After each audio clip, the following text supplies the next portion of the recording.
Just kidding.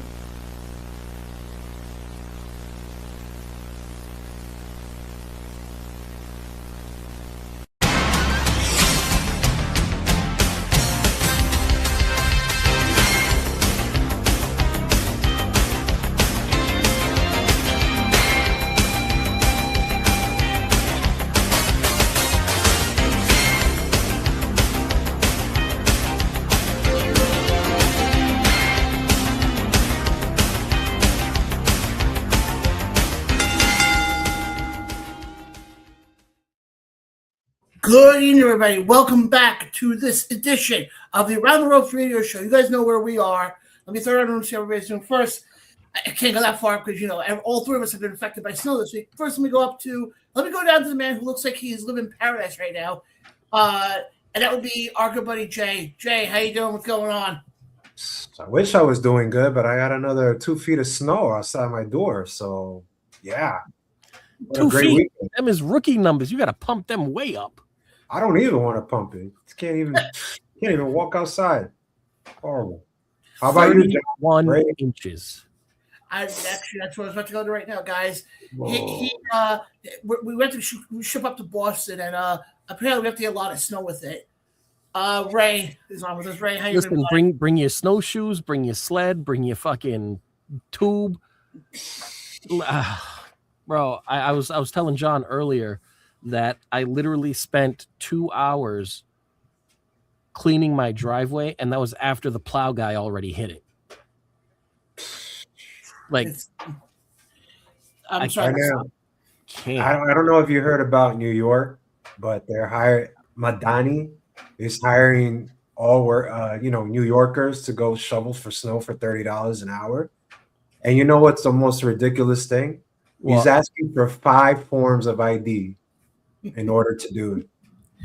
Now, what do you need to vote in New York? ID, to be honest.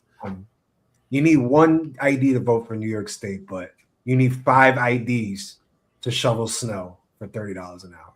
Most ridiculous thing I ever heard. But it makes perfect sense. I mean, to get a gun in Massachusetts, New York, one of the most difficult states to obtain a firearm, I need 2 forms of ID. That's it. Yeah. Where do you hear 5? I don't know if I have 5. Does my passport and my passport card count as 1, or is that 2? I went for government jobs, but it was always 2. Yeah, right. Passport and an ID, and if you need another one, there's your social. Exactly. Well, the part I laugh at is when they sat there and they're doing all this stuff, and they're like, "Yeah, you need 2 pictures," and I'm like, "You're shoveling snow. You're not voting." And you need copies of those pictures, and they have to be a specific size. It's like from 1 to 1.5 inch. Oh, fucking weird. They're New York people. Don't come here. I can't with that. Honestly, I'm loving the snow. And by the way, guys, before I forget, we should say hello to our friends over on Facebook, because we are back on Facebook. We're back in eternity. That's I'm glad we're back. We are back. First come baby. YouTube. And would it be a show without seeing David Reynolds pop in, going, "Hey, John, Jane, welcome," and a big welcome back to Ray from Boston. Thank you, David. While I was away, I missed your engagement with the show. I missed talking to you. I also missed talking about the fact that the man stays up till 2 o'clock in the morning to watch us 3 schlubs. He stays up till 2 in the morning for. Anyway, John, how are you doing before we head in, because we've got a lot to talk about? I'm doing good. I'm glad to be sitting here tonight with you guys. I figured what better thing to do than, either sit here and be depressed because of the 8 feet of snow outside, or be depressed about how there's nothing on TV tonight. So I figured, hey, you know what? Hey, whoa, pump your brakes, buddy. NXT is on. And NXT has a pretty good match card, if I'm not mistaken. I mean, we've like right now on TV, you've got the tag team title match, Dark State versus Vanity Project, and I swear to God, if they give the belts to Vanity Project, I'm just laughing because it's so funny. Like the matches they make is so hilarious. You know, Project versus Dark State. Right. Yeah. Then you've got Ethan Page versus Miles Bourne, JC Jane versus Sol Ruka, which good. I want to see how that goes. Then you've got the men's speed triple threat, Jasper Troy, Ilio Lafleur versus Eli Knight. I thought that said LA Knight for a minute. Match doesn't even make sense. The match doesn't even make sense. Then you've got Blake Monroe versus Thea Hale. And then there's a couple of singles matches, Sean Legacy versus Keanu Carver, Cale Dixon versus Uriah Connors, as they start to ramp up towards Vengeance Day. Yeah, when they announced that, it's going to be on March 7th, live from Orlando. Live from Orlando. I got to go back there. And yeah, they just announced that today. But no, I'm doing good. And I think we have wrestling to get into. A little bit. Yeah. And I want to actually start with what we saw last night on Raw. Last night, obviously, was the tribute show for AJ. And I know last couple of weeks, Jay and I have been really, negative on WWE. But I actually got to give them some props here. I thought the tribute they did last night for AJ was one of the best ones I've ever seen them do. Oh, it was legit. You know what it reminded me of? It reminded me of, you remember back in the Attitude and the Ruthless Aggression era when somebody was coming back from a long injury layoff and they started to do those music video vignettes. Like most famously was the one from that they did with Chris Benoit, right? Where they had, I think it was Finger 11, if I'm not mistaken, playing, and like that's the kind of feeling it gave to me, and I was here for it. Well, I love the fact. No, right, sorry, I can't go for a second. I love the fact how you had all these guys from TNA though.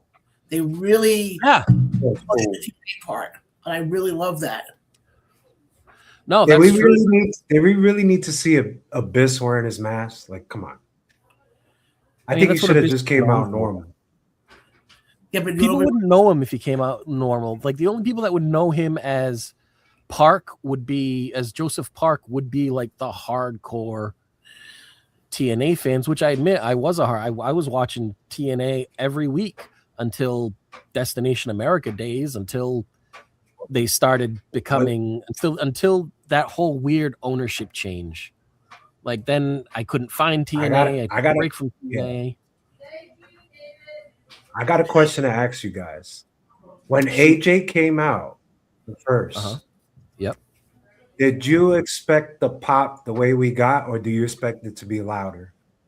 No, it was. I mean, you just have to remember you're in Atlanta. You were basically. It was basically his hometown. I think that's the thing you have to remember. I felt like they were trying to get in sync, but it kind of like happened late. But I expected like a bigger, like, you know what I mean? I think if they had gotten in sync, you would have seen just exactly how loud that pop was. But because they were out of sync, it seemed like they were canceling each other out. Yeah, something like that. Yeah. Because when he came out, I was like, damn, like, I don't expect it to be John Cena pop, but at least. No, it took me like a good 35 seconds to figure out what they were trying to say because they exactly. That's what I was saying. Because, like you guys say, it was a great moment. I think it was a great ending last night. Perfect. Well, the part I liked was at the end when also you see him go up to the top rope and you think, okay, the show is done. The show in the lower third. They say, oh, next week we're in Indianapolis. But they don't fade to black though.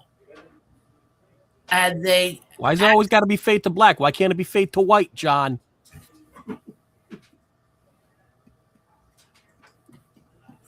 But no, then that's when you had everybody come out.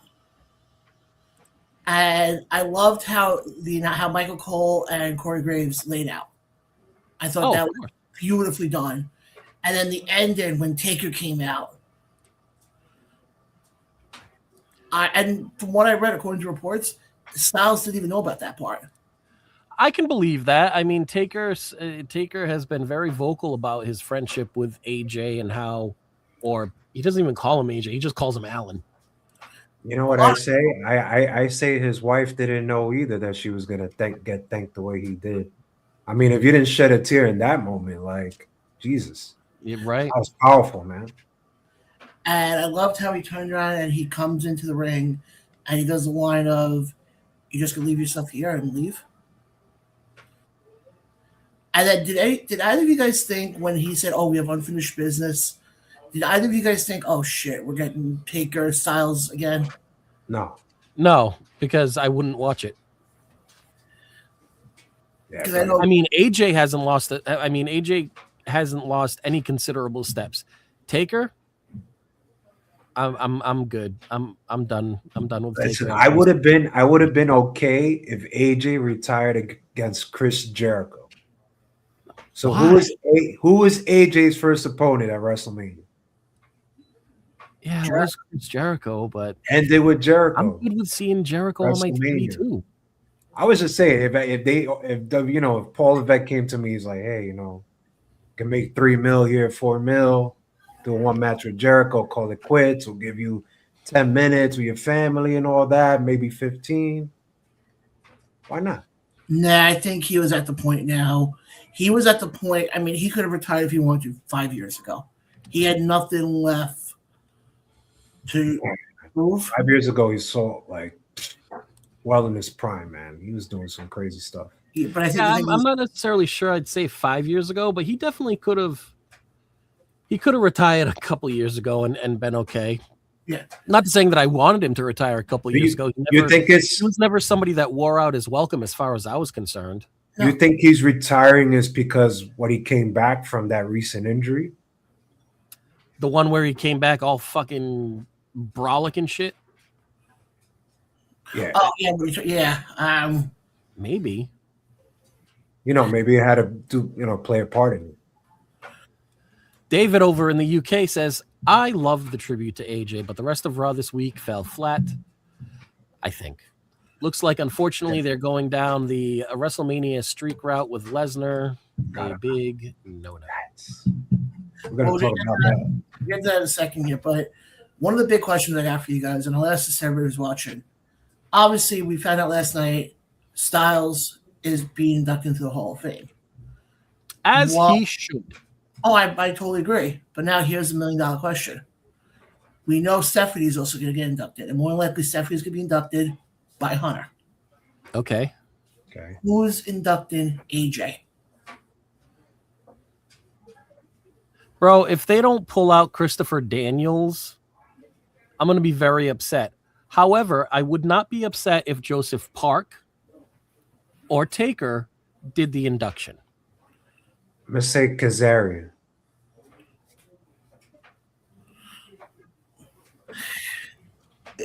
I mean, it's possible. I mean, I said to somebody last night, I said, what about the Good Brothers, Anderson and Gallows?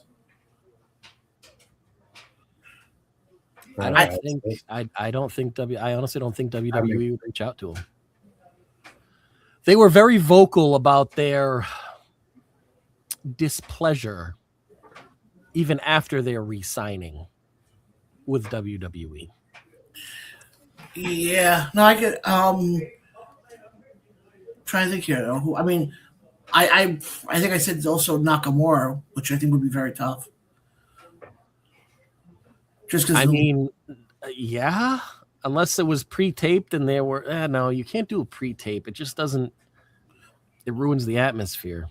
But you want to have somebody when it comes to AJ. You want to have somebody who can cover not only his TNA days, but can cover the New Japan days, but can also cover the WWE days. Okay. Yeah, Finn do it. And is there somebody who fits all three of those? Yes, but it's difficult to do. John Cena.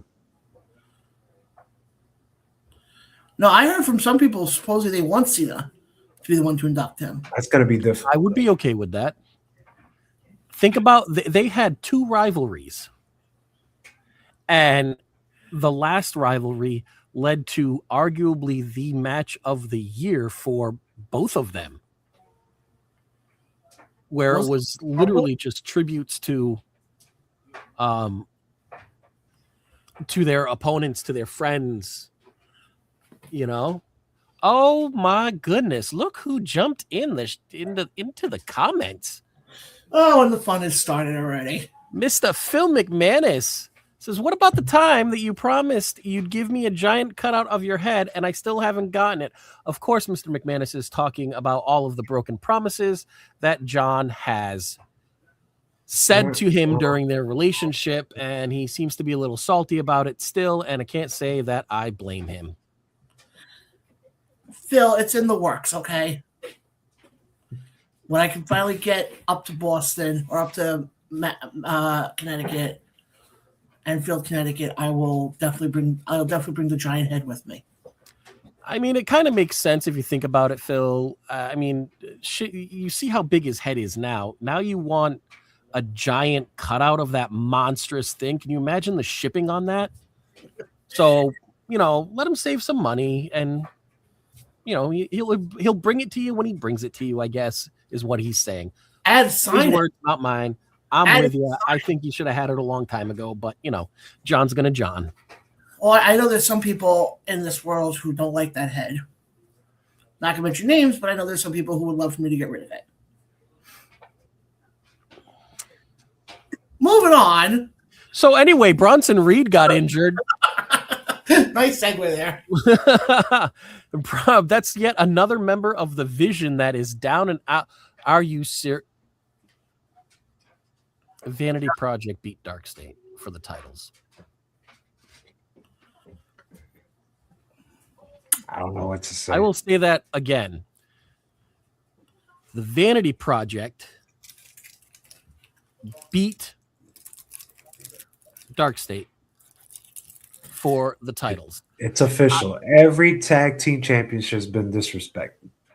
However, I will say that it was because of Big Tony there. I want to say Tony Mama Luke, but that is ECW days. I can't remember his name. He hasn't been on TV in like 7 months. What the hell is his name? Tony D'Angelo.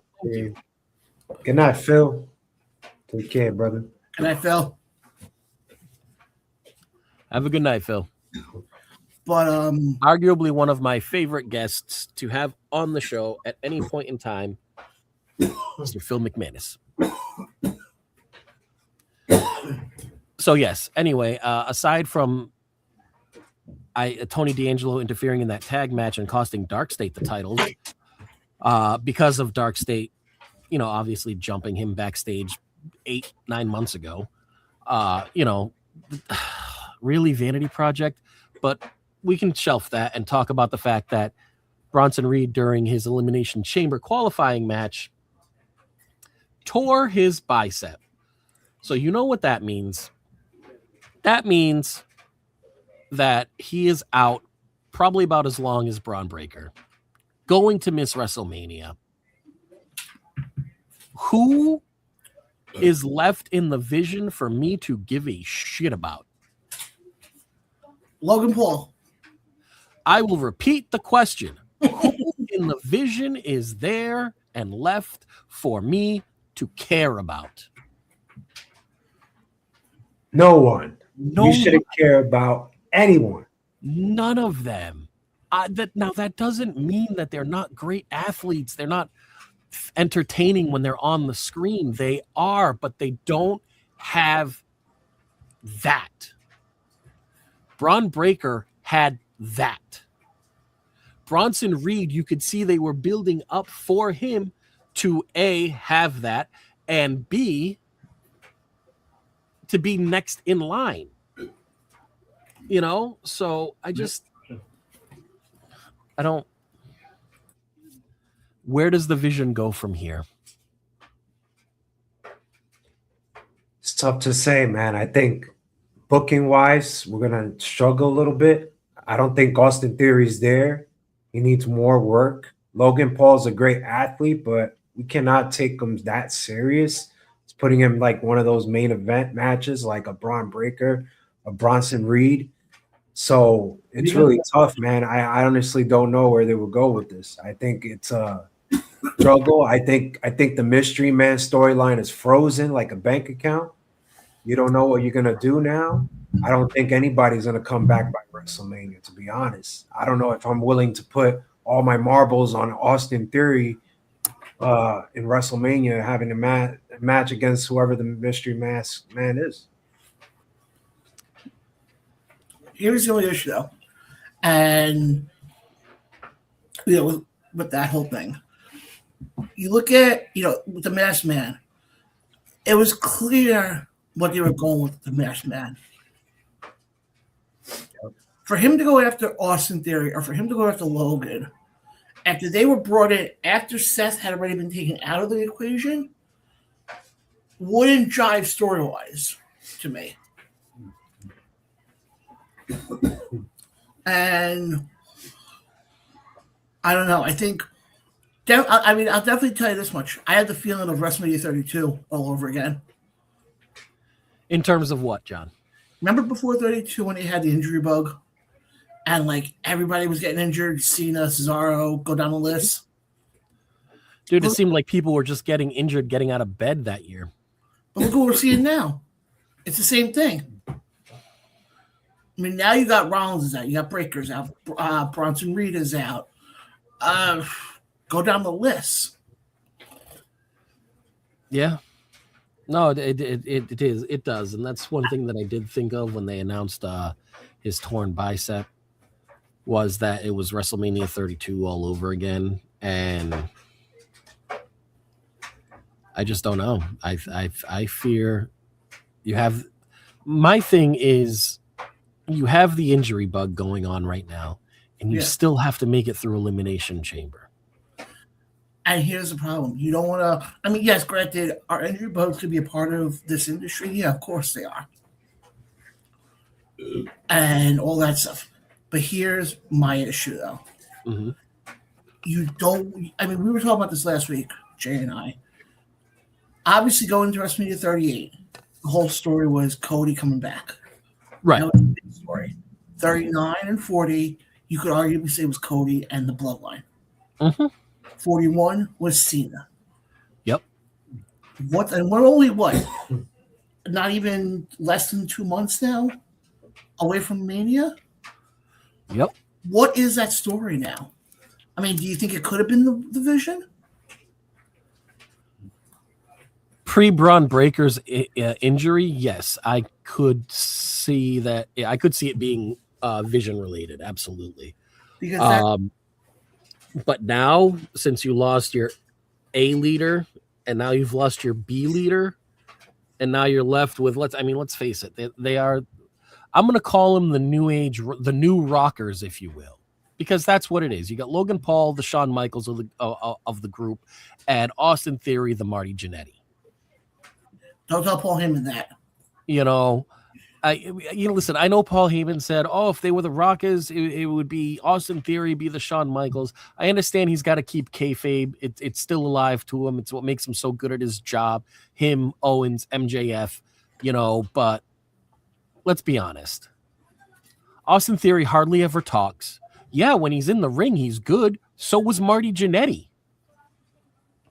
Who was the member of the Rockers that you couldn't stand because they were always talking and they were arrogant at times? It was Shawn Michaels, Logan Paul. Yeah. I mean, Who would have figured Logan Paul was going to be the main guy? Exactly. My dad just made a great point. Who would have figured when Logan Paul joined the Vision that he would end up being the vocal point? I mean, it's true, especially since at that point. Oh no, they do have. Okay, so they just announced it is still May 31st. Clash in Italy. I know that there was some, discrepancies about that a couple weeks ago, John, but it just popped on my screen and I had to say that.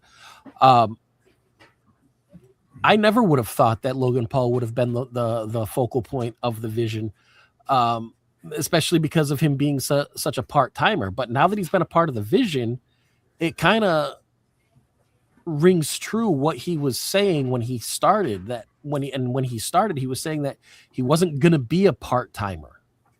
No, and he's proved to not be a part-timer. He has literally been there almost every single week since he has been a part of the Vision. Yeah, here's the thing though. We've seen it so often though, with people who come from outside the wrestling world who come into wrestling, especially like the quote unquote the celebrities. And I was just about to play a commercial because StreamYard said, you know what, guys? I don't like your attitude. And decided to not work for us just now. That was great. He didn't like me, so. No, what I was going to say, though, is Logan Paul is one of the few celebrities who have come into this world and has actually done pretty well. I think if you were to rank celebrities in how well that they have done, Paul's got a natural ability. You will rank Logan Paul number 1, Bad Bunny a close second, and then it's literally everybody else. Yeah, those are the two that I feel like have come into this and have actually taken it seriously. It's amazing what happens when you have fans of the business since they were younger, who also were athletes at one point in their life, and you give them a chance to, be a WWE superstar. I think third would probably be I Show Speed, because the way he took that spear off of somebody who has had no training and barely knew how to bump was pretty good. I was going to say, if you want to put a third celebrity in there, who I think you could put up there with the Bad Bunnies and the Logan Pauls, look at BDE, the guy from TNA. He's the same situation. Yeah, but first off, he's annoying. I don't like his gimmick. I don't. And maybe that biases me, but I wasn't a big Logan Paul fan either, based on his, previous exploits. Yeah. But he made me a fan within his first couple matches, and that's the difference between him and BDE and the similarity with him and Bad Bunny. Bad Bunny in his 2 matches showed you that he's all in when WWE calls. Logan Paul in his first 2 matches showed you he is all in. BDE has been on the TNA roster for how long? And I'm still like, meh. I think I read something. He's I think it's next week on TNA. He's in that Fatal 4-Way for the More Contendership for the tag titles. Okay. I think it's him. He's paired with Rich Swann. I can see that. Because Rich Swann can pick up all of BDE's slack. Yeah, no, I can definitely see that. And he makes BDE not so annoying. Like, oh, BDE's on my screen, but Rich Swann's on my screen. All right. I just pop at the fact of, for the system, the 2 guys in the match is Brian Myers and Bear Bronson. Might as well just call them Creator Pro. Right. Pretty much. Might as well just call them the Creator Pro team. Team Caw. Create a wrestler. But I like the conversation, guys. Obviously, we're going to keep things going here. But we're actually going to, if I can find the link, prior to the show, we got a Lord, here we go. Sent to the Around the Ropes official page from our very own Mr. Kevin Wilson.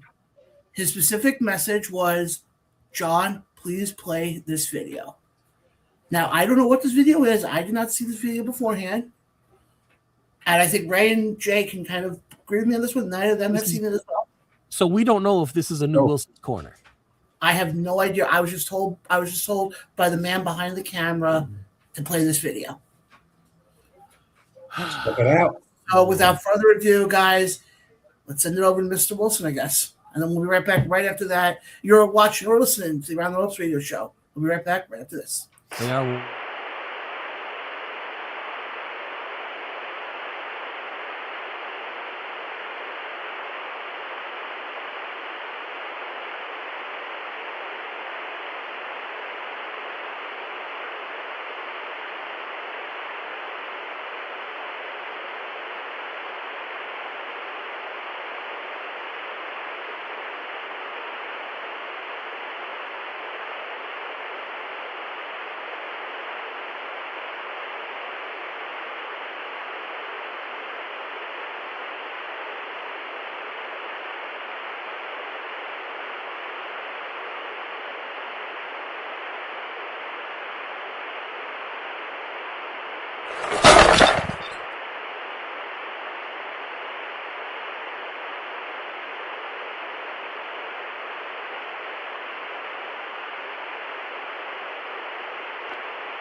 And we are back live right here at the Out Rules Radio Show.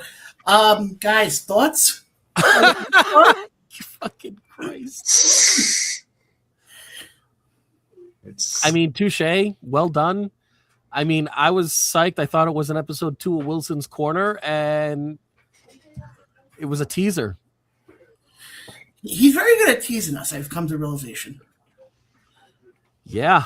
It's like putting a Tootsie Roll, it's like putting a Twinkie in front of the fat kid. Dude, cake on a string, man. Cake on a string. But guys, obviously, we want to thank Kevin for chiming in tonight with his stuff. I want to get back to the comments here. Do we, though? Do we really want? I mean, yeah, okay. Thanks, Kev. Teaser. David over on YouTube says that's why a lot of great technically sounded wrestlers are overlooked. Great in the ring, great presence, but not so great on the mic. Yeah. No, Cesaro syndrome. Absolutely. Yeah. I mean, Jay, we've spoken about it before. How many guys and girls that we saw in the independent scene, especially, in the New York, New Jersey area. Plenty. That we've said, you and I have said the last couple of weeks, why are we seeing this person or we're seeing this person who fit every mold, everything what David just said. I just think it's more on the recruiting base. I don't think they're necessarily out there like there was a few years back, and they get overlooked, man. I mean, how long did it just take for TNA to look at Vicious Vicky? How long did that take? That was like way overdue, right? So I just think they're not out there. I don't think they're like you and me and Ray going to those indie shows and sort of support. I think it just kind of stopped that, and they just said, you know what? If you're in college and you got gymnastics or you play football or baseball, we're just going to mold you and we're just going to make you, hopefully, 1 out of the 20s comes out to be a superstar. Yeah, and that's... Yeah, I think they're, I think now, and I think for a little while now, WWE is playing the game of quantity over quality, where they have cast a wide net of anybody and see what they pick up.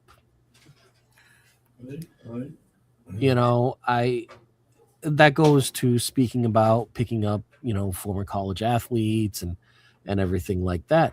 Whereas 15, 20 years ago, WWE was selective with who they allowed to be in their organization, who they gave a contract to. Those top free agents. Yeah, like I remember how big of a deal it was when Samoa Joe posted a picture of himself holding a medicine ball in a cutoff NXT shirt because he was training before his TV debut on NXT.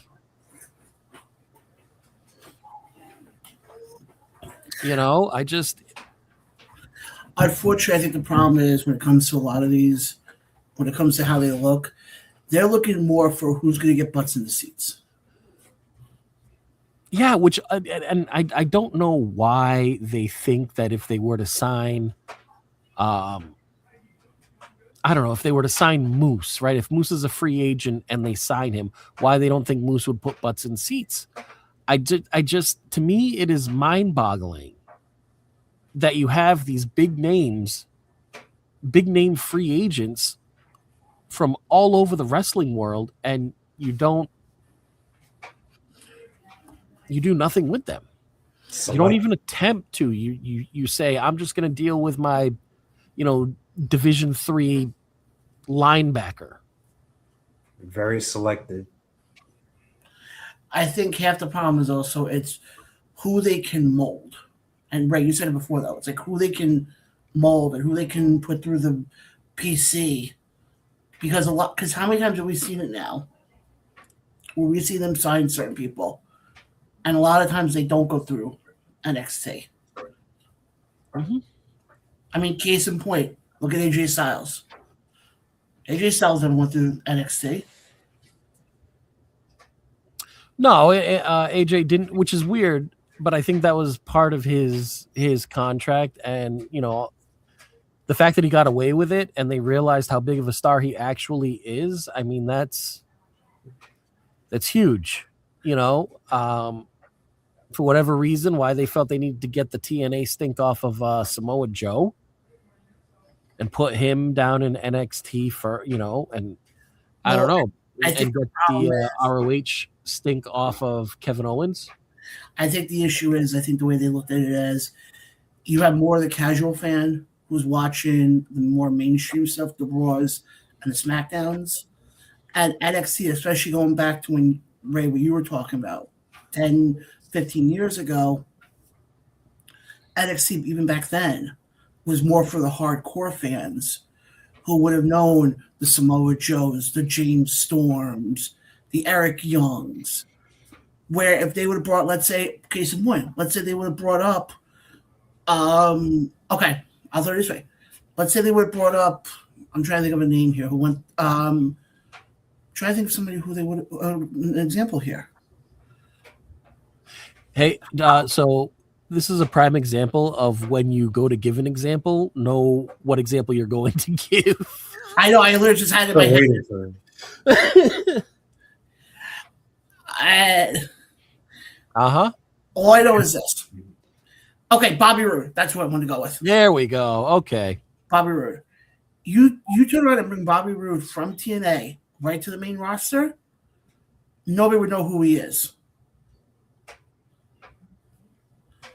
I feel like you bring him down to NXT, at least you can get some notoriety, I guess.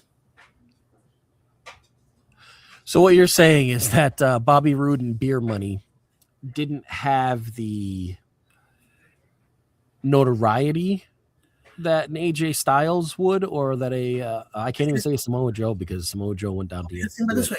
Styles, I feel like with Beer Money, unless you're a hardcore fan and you watched TNA back in the day, you're not going to know who Beer Money was. Now, AJ Styles, on the other hand, AJ Styles was in Bullet Club. We all know how big Bullet Club was. Mm-hmm. I think somebody like Styles can bring more name value.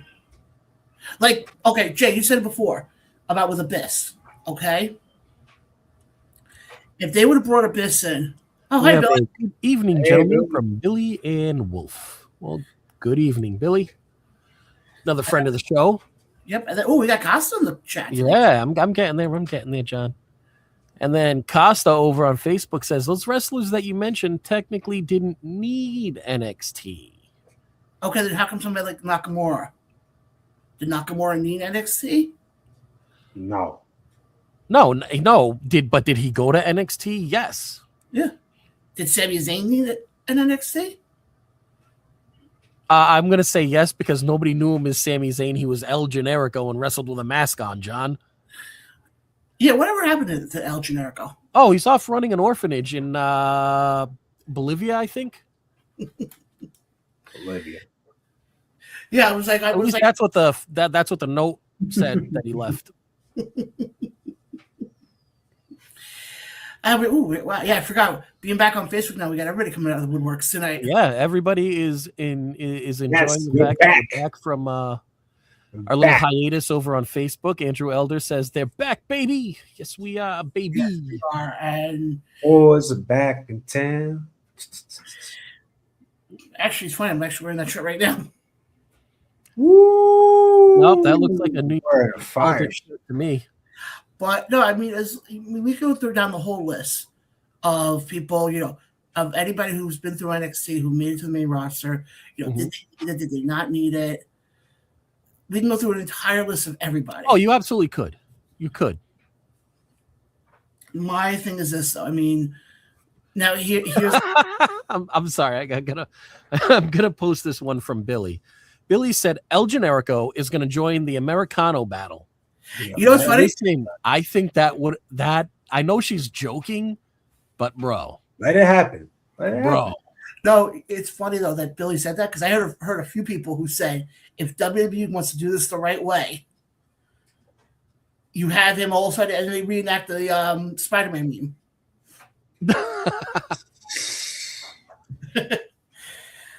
Oh God, why is Greek Savage in here? Oh, because we're back on Facebook, baby. That's why.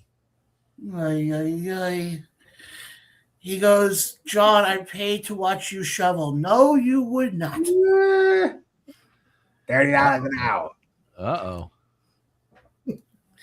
But yeah. But I've heard a few people say about the El Generico thing being involved in the El Grande Americano. The Americano Square storyline. I got it. WrestleMania. El Grande Americano versus the original El Grande Americano, and the special guest referee, El Generico. And we're gonna put it at WrestleMania. Or El Generico comes down and costs Americano the match. Let him main event. Let him main event. Wait, main event WrestleMania or main event? Main event WrestleMania. I mean, listen. Everybody else is getting injured. Why not? Listen. Can I say something about? And I know we were talking about this before the show aired, but not being here for a couple weeks and not watching wrestling for a couple weeks, it alters your perspective. And I will say that when watching and catching up on Raw from last night,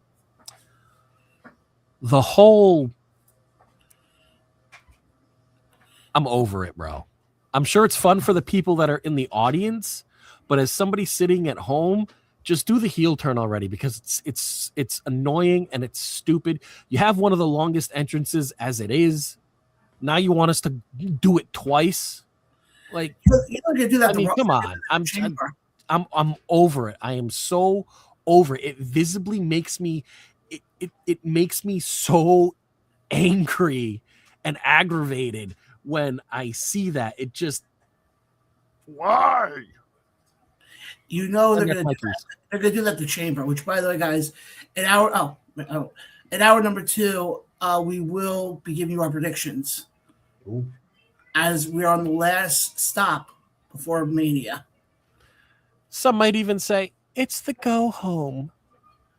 There was a lot of other stuff that I didn't understand, and I want you two guys to explain it to me about Natty versus Maxine Dupree. What did I watch on that match? What happened? Guys, I need your takes, because I thought it was pretty entertaining, her doing her impression of Johnny Gargano face down on the mat, on the outside mat, not the canvas, where she did her depressed Johnny impression. I thought that was great. I got a chuckle out of it.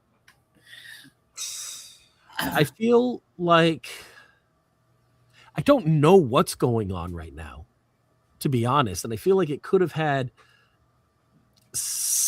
gone in such a better direction and had more meat to flesh out this storyline between the two of them. Like, why all of a sudden, why literally you're showing a training montage one week, and then the following week, arguably during the biggest match, you have Natty just turn on her out of the blue. Like, what? I thought when they did that, I thought they were setting up something for Mania. I thought that's where they were going. I mean, we said it, Ray. We said it last week on here. We were kind of going over how we would book the card.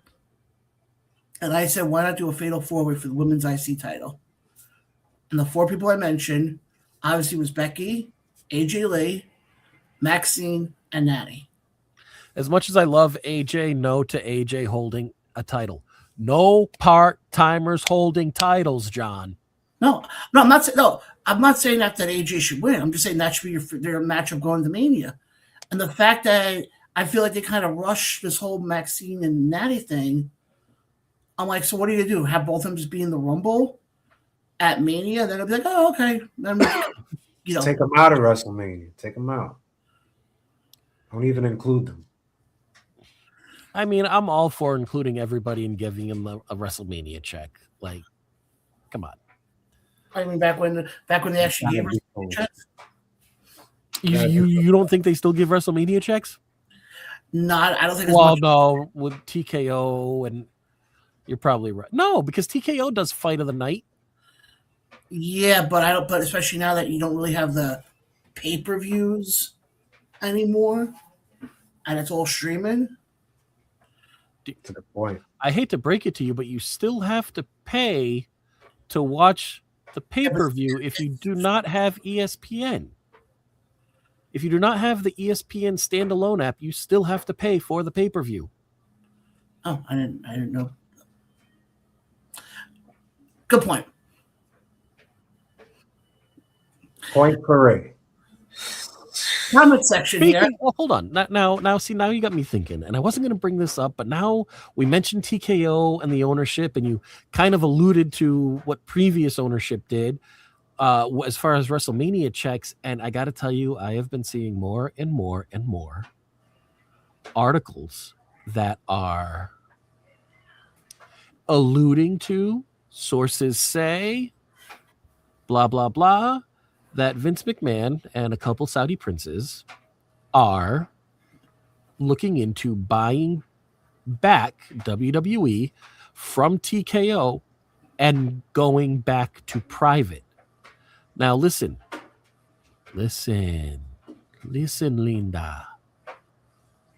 The only way that I am all for that is if they bring back the WWE Network.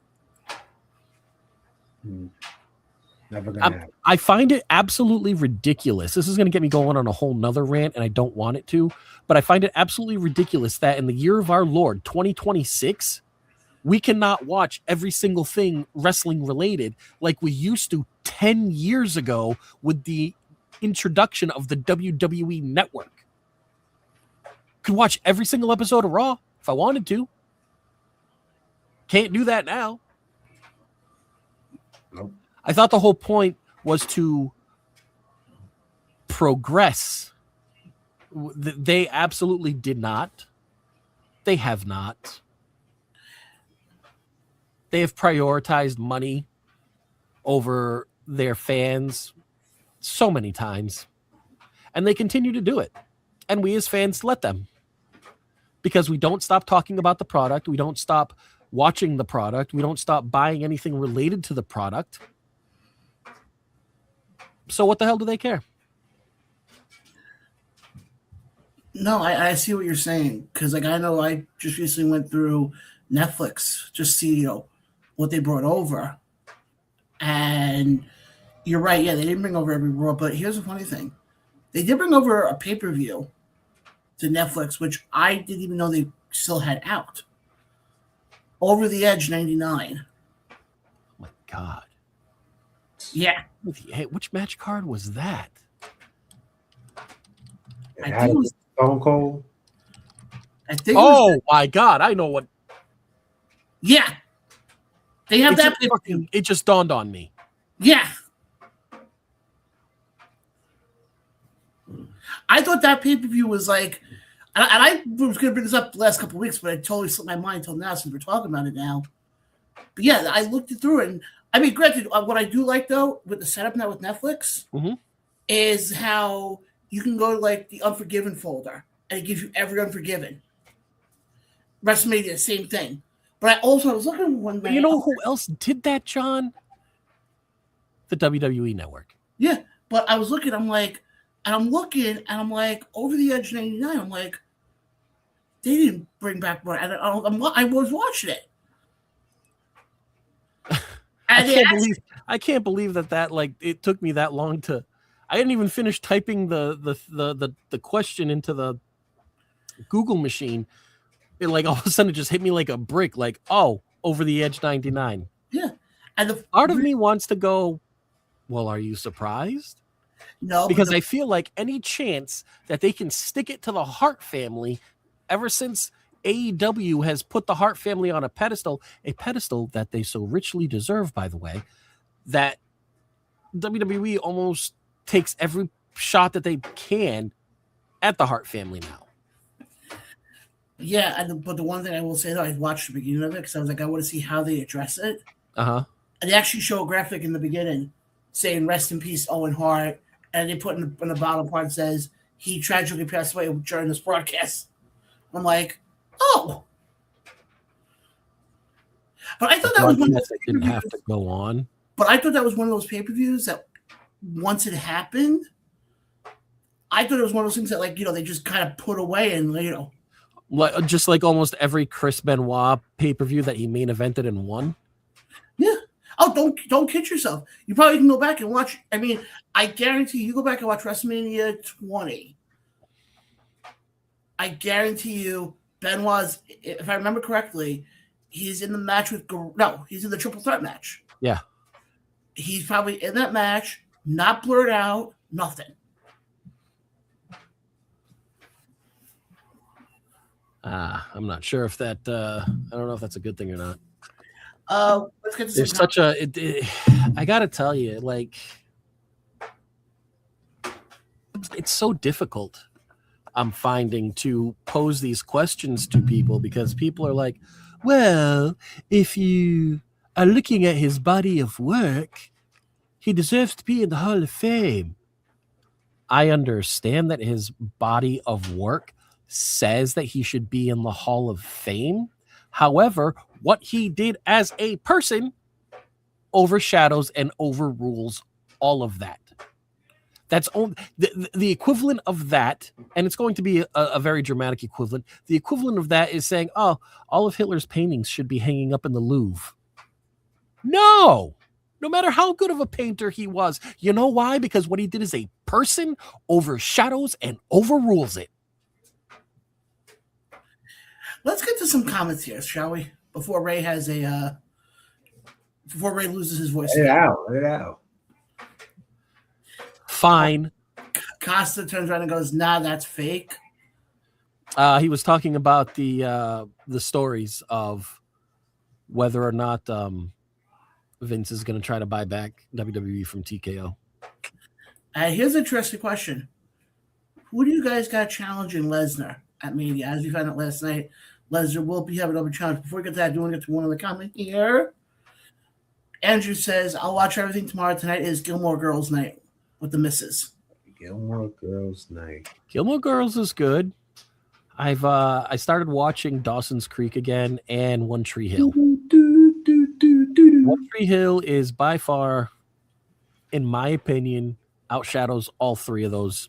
Sorry.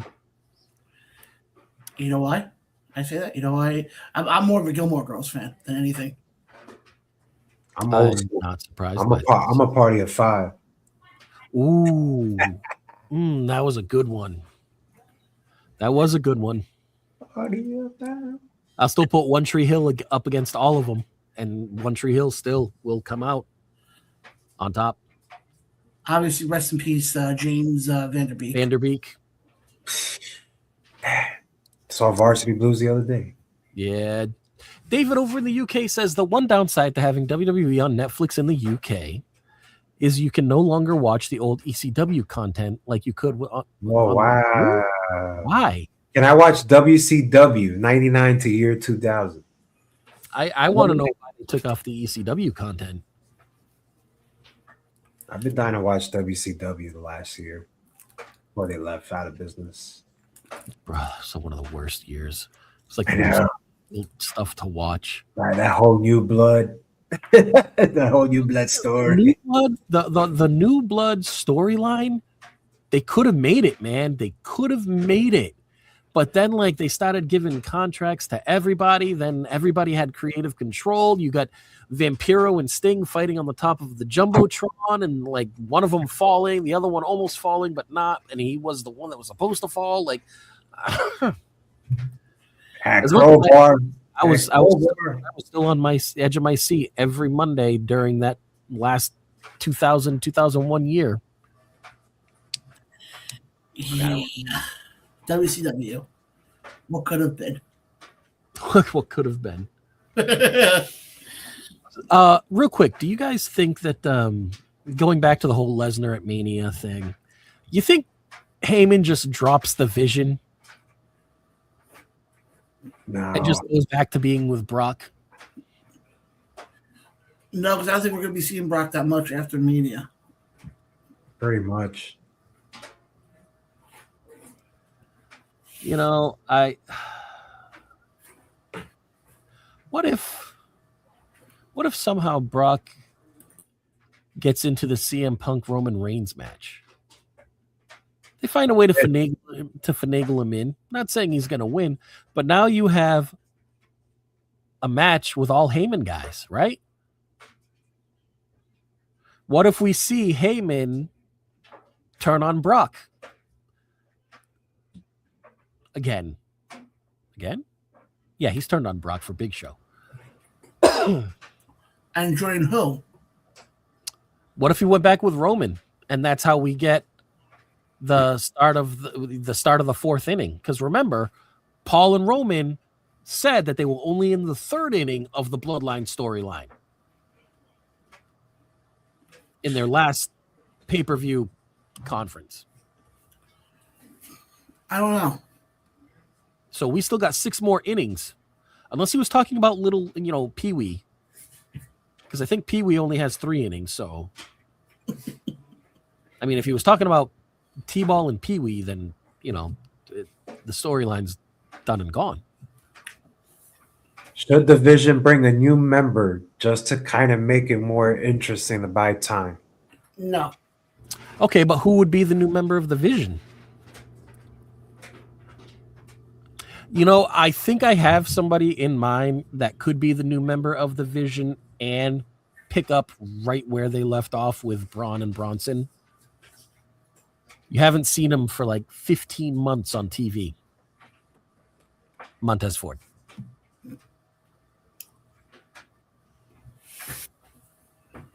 Possibly. Good choice. I'm just trying to see how he would fit, but good choice. I mean, I would say make him the man in the mask, but video from last week's Raw in the stands, you can clearly tell that the masked man is fucking Grayson Waller. But I heard that was supposedly he was a stand-in. I guess. I heard he was a stand-in with that one, so I don't know, to be honest. I think at this point, you lost Seth, you lost Braun, and now you lost Bronson Reed. I think at this point, I hate to say it, you shelve the whole Vision thing at this point. You do. You have them in a number one contenders match for the tag team titles at Elimination Chamber. Have them lose to Brutus and Caesar. No, Brutus and his brother. And then just have Paul talk about how much of losers they are, and then they just split off and go their own ways.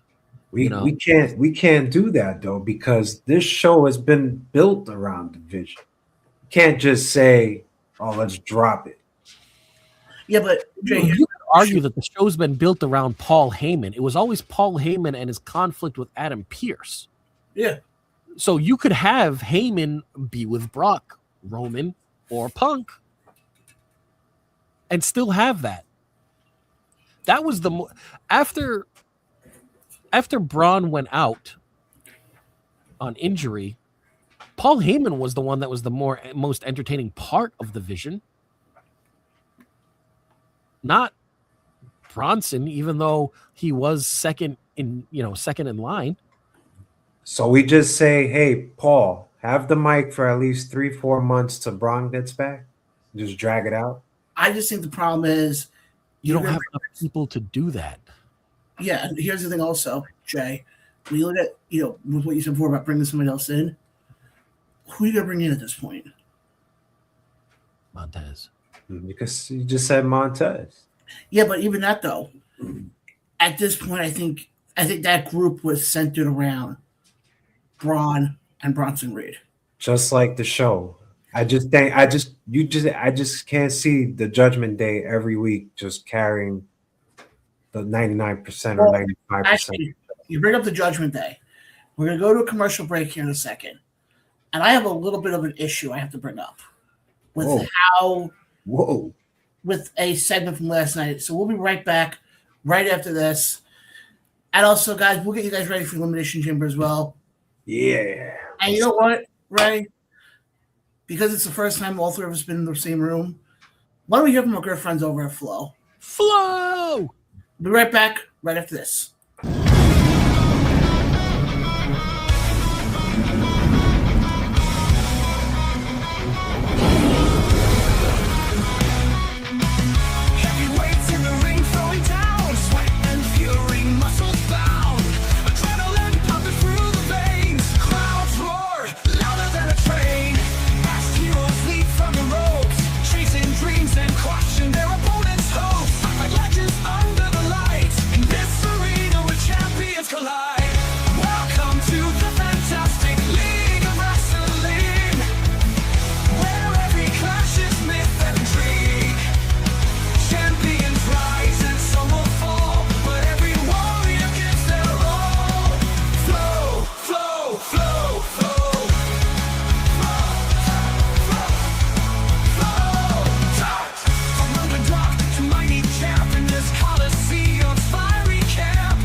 Love that And song. we are back live here on the On the Ropes Radio Show. As you guys know, you guys can find us. We're on YouTube. We're on Facebook. Yes, guys, we are back on Facebook. Also, before I forget, I do want to thank our sponsor. Yes, I know, guys, we're officially made it big leagues now. Simply Greens. Yeah. As I've said this before in posts, but Simply Green is our new official sponsor. Go check them out if you're in the Coram area on Long Island. In due time, I know they will be starting to do deliveries, so definitely stay tuned for that. And definitely go check them out. If you're into THC, cannabis, any of that stuff, go check them out. They are a great group of guys. Yeah. I just want to give them a shout out and thank them once again for sponsoring the On the Ropes Radio Show. Real quick, I know that we were talking about the Rockers and Shawn Michaels and who's Shawn Michaels, who's Marty Jannetty out of the Vision. I got to tell you, the more that I see JC Jane, the more that I absolutely am like, she is the female Shawn Michaels, and why is she not on the main roster? Also, the Sol Ruka JC Jane is on match. It hasn't even started, and wow, Sol has been decimated. Zarya turned on her during the introductions. Took 2 years, but we got there. Oh my God, that was a vicious elbow strike. And JC Jane is the winner. So JC has retained her title. I guess now Sol gets called up to the main roster? No, I think they're going to flesh out this Zarya Sol feud. Stand and deliver. No, what's their newest the next one that they got coming up in March? Vengeance. What was it? Vengeance. Yeah, Vengeance. Nah. Vengeance Day. That's what it was. Yeah, she is hurting on Sol right now. Zarya. 5'd her onto the announce table. The announce table didn't even buckle. But yeah, I want to bring up something from Monday Night Raw last night that kind of pissed me off a little bit. Okay. Right. Now, I may be overthinking this, and I may and Ray's probably going to give his logic and explain why I'm probably overthinking this whole thing. Oh, I can't do that until I know what it is. When Liv Morgan came out, and obviously she came out with Dirty Dom, and I have no issues with that. My issue is this. Why are you going to sit there and say, oh, Liv Morgan, your 2026 Royal Rumble winner, is coming out with Dirty Dom? Like, no mention of the fact that he's your IC title holder. He's your current AAA mega champion. Pause, please. Pause, please. John, who was the segment centered around? Liv Morgan. Liv Morgan. Say it again. Who was the segment centered around? Liv Morgan. Liv Morgan. Has it sunk in yet? Yeah, I get what you're saying. Okay. This is what I said. But they got to put a little pizzazz on it, don't you think?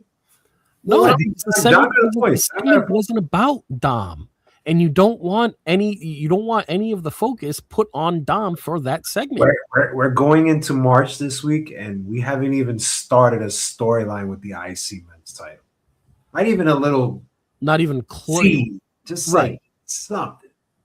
You know what? At this point, this is what I think should happen at WrestleMania.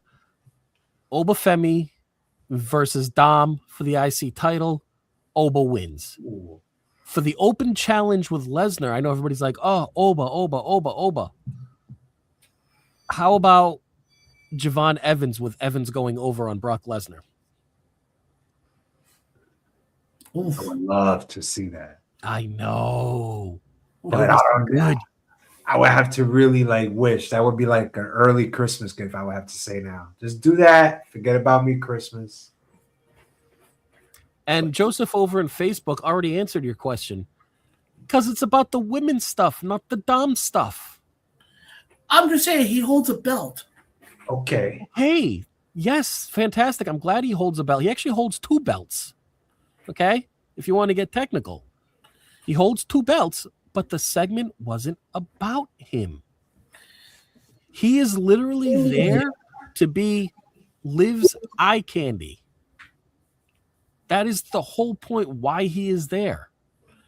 So what do we do with Dom after Elimination Chamber? We got to start something. What do we do? Stick him down in AAA. Oh, we already do that. No. But I mean, keep him down in. This is what I wish they would have done with Andrade. Okay. Instead of letting him go, I would have let him go down. I would have had him go down to AAA and just do in AAA what AJ Styles did when he was in the Bullet Club in New Japan, what Finn did when he was in New Japan as the leader of the Bullet Club. Just have him put on good matches and dominate and be a fucking heel. You mean like what he's doing on AEW? Yeah, exactly. Yeah, essentially, yes.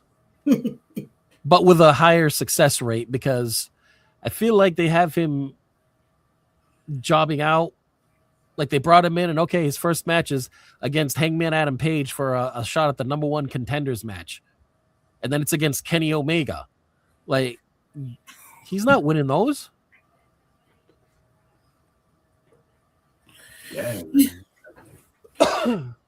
Joseph over on Facebook says, I almost was there on Raw, but you didn't see him around Dom.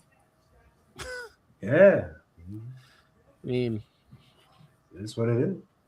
No, the one thing I did like though was the one shot backstage where you had Jeremy Borash and you had what's his face, Petey Williams. Oh right, the TNA connection right there. And all of a sudden you see this hand on Borash's shoulder, and you see the camera just pan up, and it's like, oh, I forgot you're still with the company. Yeah, right. Well, as far as where we go with the IC title and where we go with Dom, personally, I feel that is how I would take care of that situation. Oba's already a star. The crowd loves him. You saw that at WrestleMania. You see that when he comes out on TV. Give him the IC title. Stick Dom in AAA. Make him a heel. Give him a stable. And just let him run raucous, right? Make him the longest reigning AAA mega champion in the history of AAA. And just have him being a heel and winning heel ways. Okay? And then you give Javon Evans a push to the moon, and you're consistent with it when you have him go over Brock Lesnar in Brock's open challenge. But hey, what do I know? Why would he do? Yeah, Let's do it differently. Let's do it differently. How about we give the IC title to Penta? Penta versus Dom at WrestleMania. You make the switch. Then we stick Dom in AAA, carrying that show at least for another year. I love Penta. Super over. So sick of Penta versus Dom. But if you do it right, we've been doing Penta versus Dom for 3 years, and Penta hasn't even been in the company that long. But if you do it right, if you put, let's say, a ladder, they lost the chance to do it right, though. That's the thing. Could make it up, just like Goldberg and Brock Lesnar. Make it up. Oh boy. Oh boy. That was a joke, right? Please tell me that was a joke. That's Jay rolling the grenade and just closing the door. Good Lord. I don't even know what to say to that.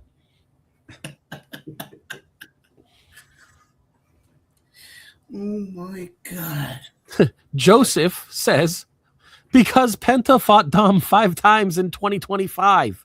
Exactly. Lost every time. The big one at WrestleMania. The big win. I think that you should have Penta either follow Dom down to AAA, or you bring the Lucha Brothers in to feud with the Creed Brothers after the Creed Brothers take the tag team titles from Jey Uso at WrestleMania. What? And I say Jey Uso because they come out to Jay's music, they do the stupid thing, and then they no. I'm tired of, first off, I'm tired of Big Jim not getting his due when the whole bloodline kicked off because the whole bloodline storyline kicked off because of Big Jim. I'm just thinking as you guys talking, like WrestleMania is for moments. We need moments. I think we need a moment with Penta. I think we need to do an emergency red button on Rey Fenix because he looks completely lost on SmackDown.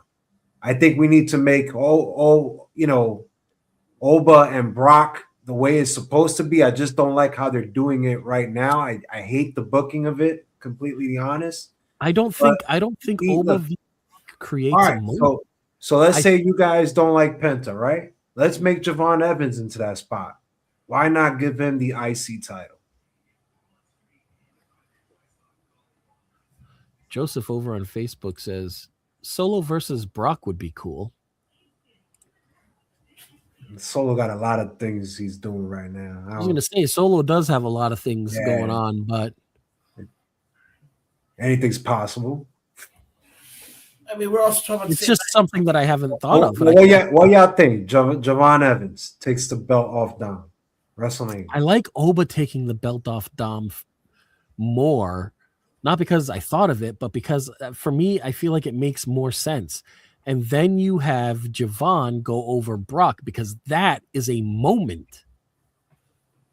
You mean to tell me that a still photo of Javon Evans in midair getting ready to hit the OG cutter on Brock for the 1, 2, 3 isn't a WrestleMania moment? It's a WrestleMania moment. But TKO will look at it as this is not a big money match. I can't sell this compared to Oba. Listen, if we're talking TKO and what TKO deems a big money match, then let's just fucking put Brock and Roman every match on every pay-per-view. And they tried. And that's it. Tried. But here's the thing also, bring up what both of you guys are saying. I think you can easily do something where you still have Oba get the IC title, Javon goes over on Brock, and then somehow you have Javon chase Oba. You can absolutely have Javon chase Oba because you can have Javon come out the Monday after WrestleMania and talk about how good it feels to finally get that big win and, blah, blah, blah, blah, blah, and talk about his close calls when he almost defeated Gunther in the My Time Is Now tournament, this, that, and the third, and talk about the fact that he never beat Oba in NXT either. And so now it's it's his time. It's his time to make good on that, and throw in the IC title. That's just an extra bonus, and then you can have Oba and Javon be off to the races for a good 6 months. I think you have that culminate at SummerSlam. Absolutely. I think or Survivor Series. Why do I throw a curveball and I just say Randy Orton steps up to Brock Lesnar? Look at the first match. Got busted open, left in his pool of his own blood. Yeah, Randy asked for that, though. But hey, wouldn't it be good? Vengeance? Like, now it's my turn. I got to do something with Randy. I just can't leave him out of WrestleMania. I'm not going to put him in the title picture, right? So I got to do something with him. Who holds the US title? Carmelo. Have him face Carmelo. Have him challenge for the US title, or have him and Trick travel. That's what I was thinking. Him and go Trick. for the US title and have Randy take the pin. Randy has been around so long and is so beloved, whether he's heel or face, that he's Teflon. So the him taking the pin, it wouldn't hurt him in any way, shape, or form, as opposed to Carmelo or if Trick took the pin. It would hurt. We would look at it as it hurting their momentum. So we have Randy take the pin. There you go. And it's funny because Joseph over on Facebook says Brock versus Trick Williams. You know, I read somewhere who else wants to read? Brock? Yes, I can read. Nice. You know, also I heard who wants to go after Brock for his open challenge. Big Vito. Big Vito. From the guy who used to wrestle in WCW in the dress. Yeah, I know Big Vito. I know who Big Vito is, but he wants to wrestle Brock Lesnar. What?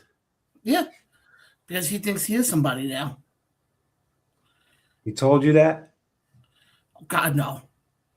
He's too busy dealing with Vince Russo over on whatchamacallit, Juggalo's Championship Wrestling now.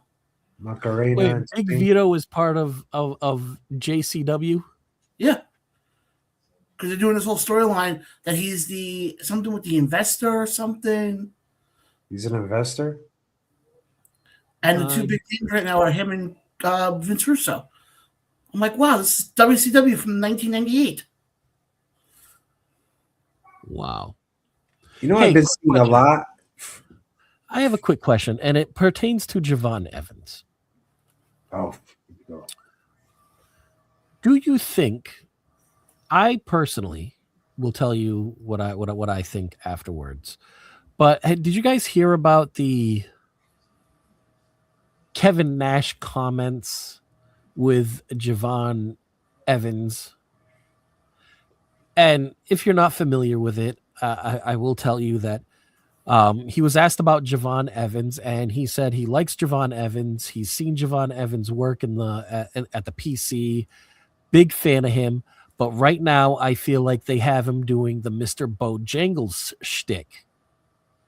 Now, there was an uproar because of it, and he had to issue an apology because he mentioned Mr. Bojangles, which is, a racially insensitive term, while referring to Javon Evans, who, as we know, is a black man, a young black man, which this country seems to have a problem with on a daily basis.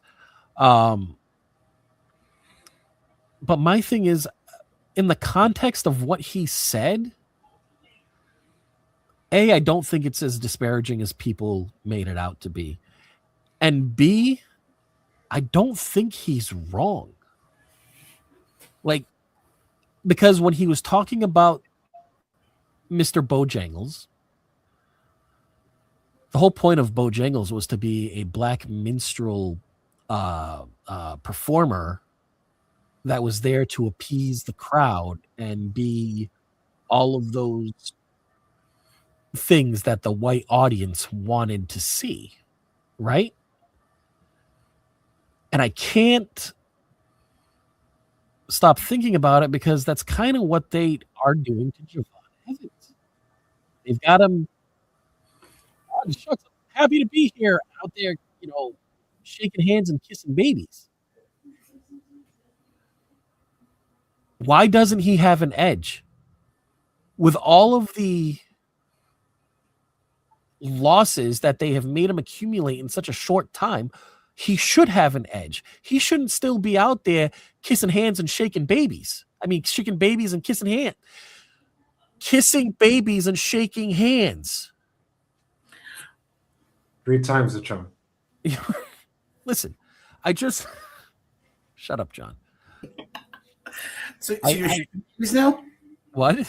You're shaking babies now? I mean, if we want him to have an edge, why not? I think to answer your question, I hate to say this, and I hate to use this such a wrestling lingo here, but I think you have to trust the process. I think they're trying to figure out. I mean, yes, we know who Javon Evans was in NXT, but now that he's on the main roster, I think He's been on the main roster since December, and he had a hell of a showing in the My Time Is Now tournament against Gunther. I almost said his old name. I just cannot disagree with the spirit in which Kevin Nash's comments came out. Well, let's get before we get to let's just get to some of the comments here from Joseph, because Joseph seems to be very vocal tonight, which I appreciate that. Believe me, we always do, especially on our first day back on Facebook Live, baby. He goes, I heard it was going to be LA Knight versus Brock. To be honest, so listen, I would be okay with that if it involves LA Knight going over Brock and reignites his push for the title. Because right now, who's Drew really feuding with? Everyone. So nobody. Yeah, exactly. Move Knight to SmackDown after Mania. Because we're supposed to have the draft after Mania, right? That's the whole point. Mania shuts down storylines or creates them for the rest of the year. So do it.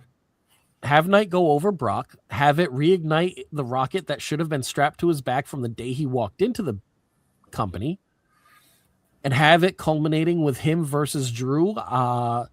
This is the heavyweight title, so you're looking at about a 6-month push, Survivor Series, or maybe whatever pay-per-view they have in December.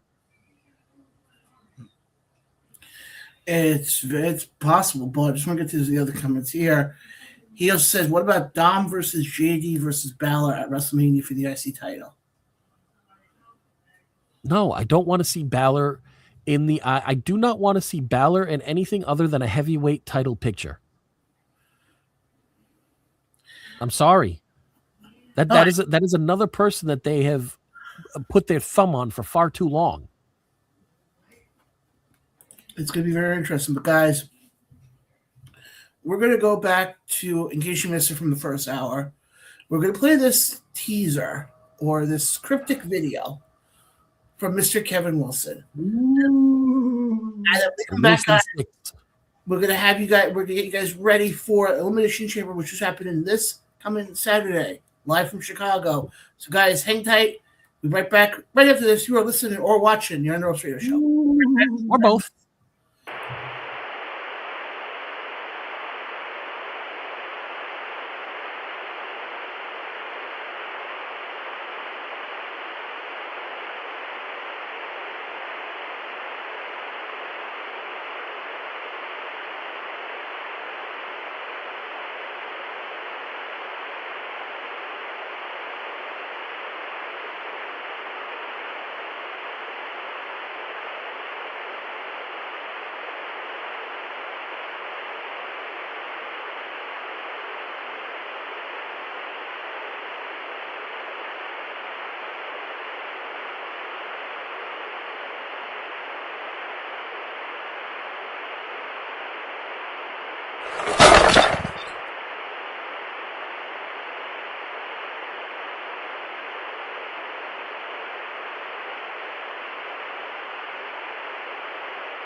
And we are back live right here on your Unroofed Radio Show. As always, you guys know where to find us. We're on Facebook, we're on YouTube, and yes, guys, we'll be back on Spotify, Google Podcasts, and anywhere else you get your podcasts within the next couple weeks as well. Guys, just like I said before, just bear with us. We're trying to regain a lot of stuff back and trying to give you guys a more crisper product here. Even though we are in year 5 of this, right? But, like I said, when we got through as many changes as the show has, you're still making changes even 5 years into it. But I want to get into the Elimination Chamber. Obviously, that's coming up this weekend. You have the card up? I do. Right. Oh, okay. Before we get into that, looks like we got a comment coming in here. Oh. Kevin Wilson definitely channeling his inner Wyatt 6. Yeah. Yeah. I mean, he's not wrong. That is very Wilson 6-ish. And to people who are listening to the podcast, and aren't watching it, when you hear that part beforehand, I should have mentioned beforehand, there's not an issue with your system. That's just ask Kevin Wilson. Because I thought about it while we were watching. I'm like, what are we going to do if somebody's listening to it later on? And for a good minute, all they hear is that. I mean, yeah. Don't say it too loud because he'll create another teaser video that's going to have like that stupid annoying sound from Dumb and Dumber.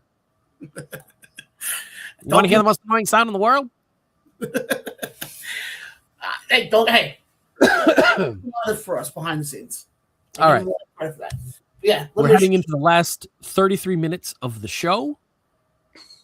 Let's go with our Elimination Chamber predictions. I'll read off the match card. We'll do singles matches. We'll just do Elimination Chamber matches first. We have the Women's Elimination Chamber match because we know that that's what's going to start the show, where the winner earns a title shot at WrestleMania 42 against the Women's World Champion. Your competitors are as follows: Tiffany Stratton, Rhea Ripley, Alexa Bliss, Asuka, Kiana James, and Raquel Rodriguez. Jay, I'll have you go first with this one.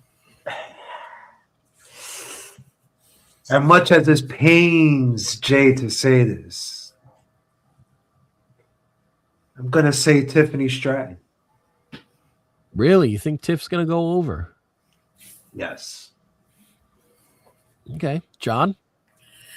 For me, as much as I would love for it to be Tiffany, I feel like we've been down that road already. And as much as I think, I can't think somebody like Kiana James being in that mix. But who I could very easily see, and I think her and Jade could put on a very good match at Mania, Raquel Rodriguez.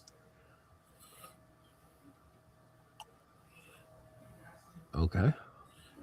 Or I'm going to throw this scenario. Again, keeping with Raquel winning. What if Raquel doesn't pick Jade as her WrestleMania opponent? Well, I mean, if Liv wins, then I can absolutely see Raquel picking, because that's what they've been foreshadowing at this entire time. But hear me out, though. What happens if they turn around and they do it another way to get Jade her opponent, but also the triple threat match for Stephanie's title becomes Stephanie, Liv, Raquel? No, because the whole point of Elimination Chamber is to, no, they don't get to pick who they're going after. The point of Elimination Chamber is to be the opponent for the champion that wasn't picked by the Royal Rumble winner. I get that. I'm just saying it's a possibility. No, it's not, because then it defeats the whole purpose of the Elimination Chamber. Look at the company we're talking about here. I understand that, but the one thing that we have always stuck with is the stipulations of their matches. That's why I still stick with Raquel as my winner. And I think Raquel, Jade, and I think honestly, Raquel wins. It could cause a very interesting dynamic. John, I ask you this because you pick Raquel. From what you've seen from Raquel the last few weeks in her matches, can you honestly say that you could earn that spot against Jade? Compared to who else is there? Yeah, absolutely. No. The answer is no.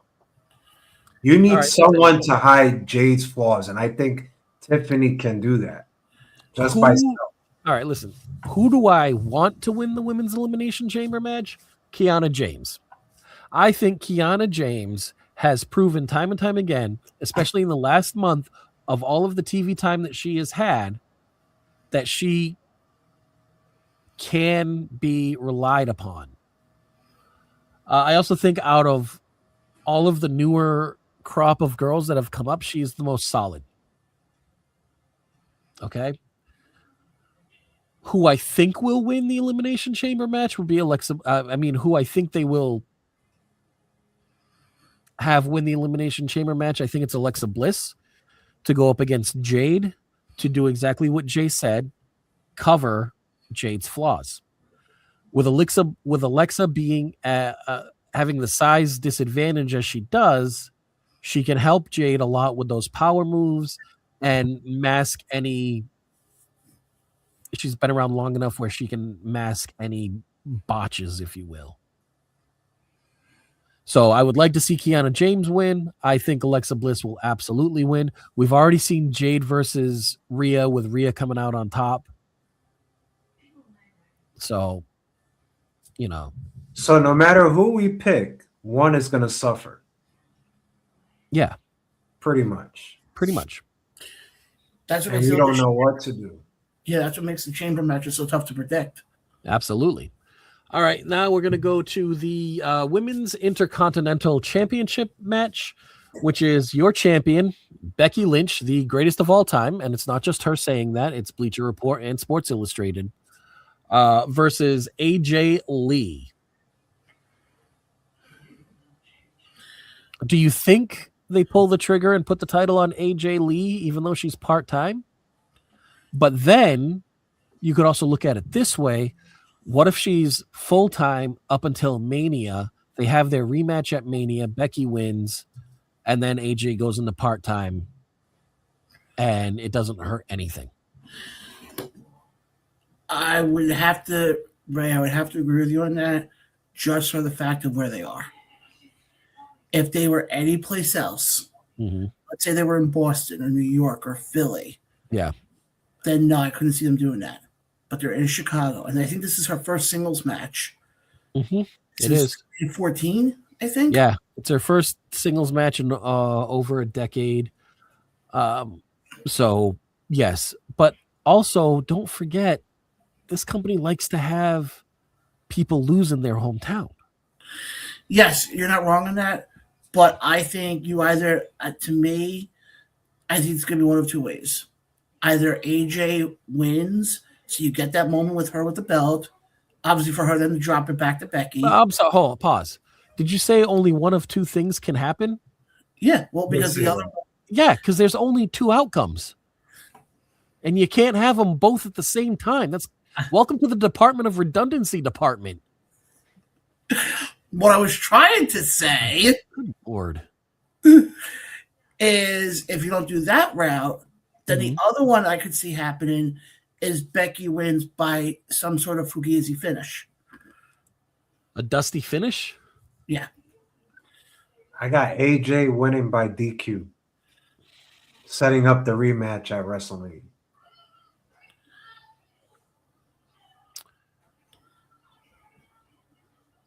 Yeah. AJ doesn't want to win like that. If you hear her promos. Right. And then she's in every instance that she has faced Becky, whether it's mixed tag team, she's won, correct? Yeah. Yep. Have her go to Mania and Becky go over clean. Exactly. It's not going to hurt AJ. No. People will be happy anytime AJ shows up on their screen for a multitude of reasons. Anyway, the next match in our lineup is, of course, the men's Elimination Chamber match. Your contestants, your participants, if you will, Randy Orton, LA Knight, Cody Rhodes, baby. Javon Evans, Trick Daddy, and Jey Uso. This one is good. This one, I think, if I had to put this one against the women's, I think this one's actually tougher. Because I think with the exception of Javon, and I'm only saying that with the exception of Javon, because I think Javon's going to have other plans at Mania, you can make the argument for any of them to go up against Joe. Well, I think Trick is going to have different plans at Mania as well. So Javon, Trick, and Jay are already out of the winning, right? Because you're gonna have a tag title match, a tag title championship match because it's Mania. Trick is probably gonna have his moment with Mello because you want to talk about banger after banger, and then hopefully Javon goes for the Brock Lesnar Open Challenge. So those three are already out of contention. So that really leaves Randy, Knight, Rhodes. I don't want to see Cody. I will say it again. I don't want to see Cody win. So for me, that leaves LA Knight, Randy Orton. LA Knight. I had to choose Orton. This one's tough. This one is a tough one. I think both of them you can make the argument for. Hold on. Jay, after thinking, yes, I will say Orton, because here's the thing. You're not going to want to have Drew lose what could be his biggest title defense, right? His title defense on the biggest stage of them all. You're not going to have him lose. So you wouldn't want to, if they're going to push LA Knight like it's expected or perceived to be happening, then what's the next best thing? Randy taking the loss because he can, and it won't matter. Now let me ask you this though, Ray. Based off that, if Randy loses, do we see the start of the heel turn for Randy? Yeah. I don't think Randy can turn heel anymore. Randy will turn heel and he'll still get cheered.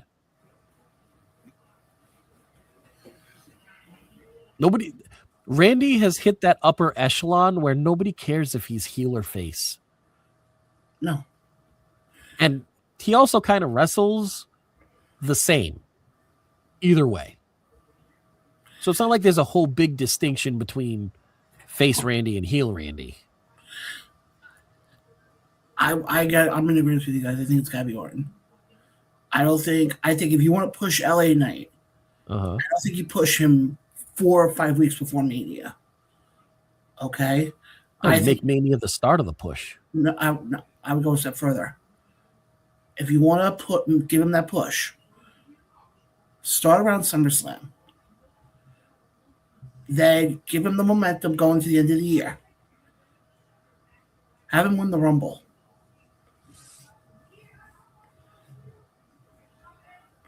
Have him win the Rumble, and then that's where you give him the moment at WrestleMania. I think doing it now, I don't think you can give him. I don't think you can get time for them to build up the proper story. Because, Ray, you said it before. What happens if LA Knight loses? Then where do you go after this? Right. I think if you wait till SummerSlam, and that's where you start building him up, and you have him get the win after win, you give him that momentum, and then all of a sudden comes to the Rumble, he wins. LA Knight, listen, as long as they don't stick him in another Money in the Bank match, because that's what fucked his run up, was that Money in the Bank match that he was in, and he wasn't in the right spot for 2 or 3 things, and everybody backstage was fucking shitting their pants. But yeah, I think that's how you do it. I think if I'm WWE, I don't pull the trigger on LA Knight yet. I think you wait till SummerSlam and start building him.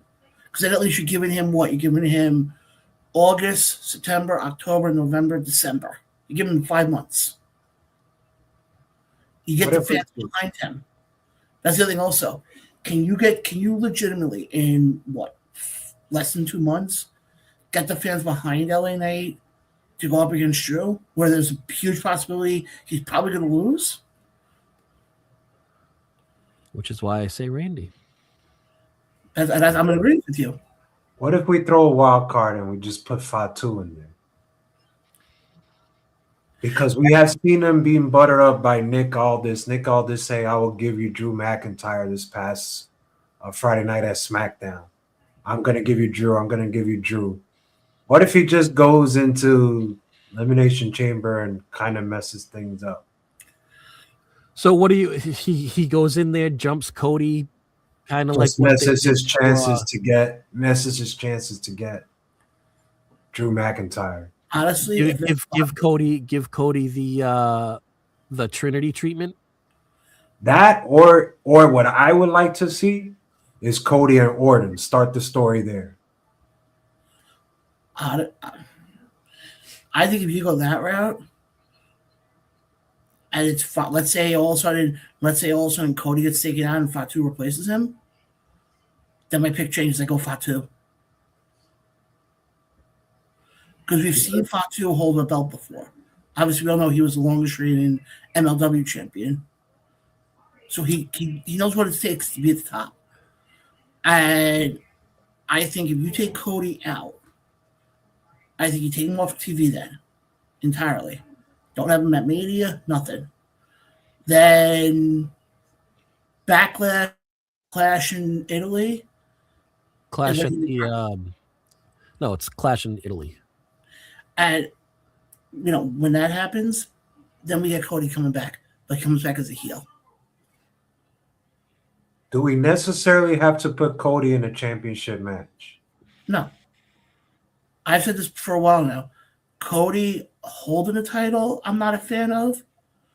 Cody chasing the title, I'm 100% behind. I mean, look what we saw with his run with Roman at 39 and 40. Probably some of the greatest programming we've seen in probably the last 20 years, if not more. I just think you have Cody come back. Also, I think what you do at that point, he comes back. You ever remember when he came back to AEW that one time and he had the black hair? Yeah, because they had filmed a movie or something.